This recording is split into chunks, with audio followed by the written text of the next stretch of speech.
Monsieur le Président, le premier ministre est connu pour son admiration pour la dictature de base de la Chine. Après 8 ans, il a permis la recherche avec l'armée chinoise. Il a laissé le Parti communiste chinois s'ingérer dans nos élections. Il a fermé les yeux sur l'intimidation de la diaspora chinoise.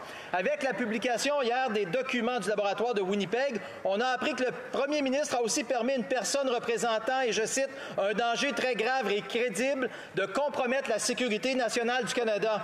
Est-ce que le premier ministre va finalement admettre qu'il a tenté de dissimuler les documents pour se protéger lui-même et pas pour protéger les Canadiens?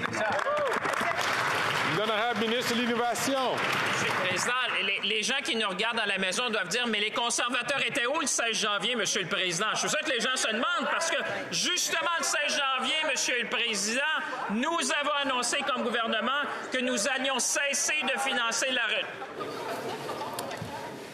Président, j'espère que les conservateurs vont écouter cette fois-là, parce que le 16 janvier dernier, justement, Monsieur le Président, on a banni la recherche dans des domaines sensibles, de travailler avec une centaine d'entités à travers le monde, Monsieur le Président.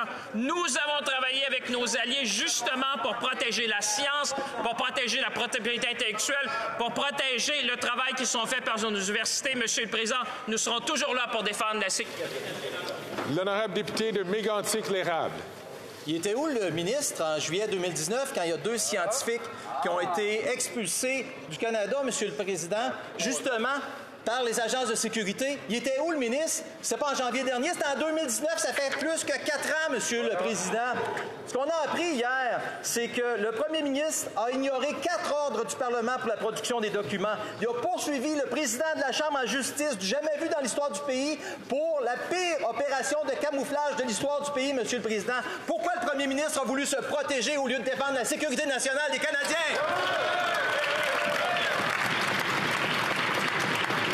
L'honorable ministre de l'Innovation.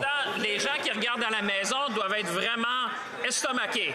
On vient de dire aux conservateurs, on vient de leur expliquer encore une fois, Monsieur le Président, que non seulement le premier ministre, mais l'ensemble des membres du gouvernement et du côté de cette Chambre, Monsieur le Président, nous prenons la sécurité nationale au sérieux. Le 16 janvier dernier, Monsieur le Président, pas une entité. On en a banni 100 entités, Monsieur le Président, avec lesquelles les centres de recherche, les centres universitaires, les collèges au pays ne devraient pas travailler dans la recherche sensible, Monsieur le Président.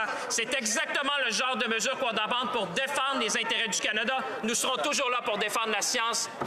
L'honorable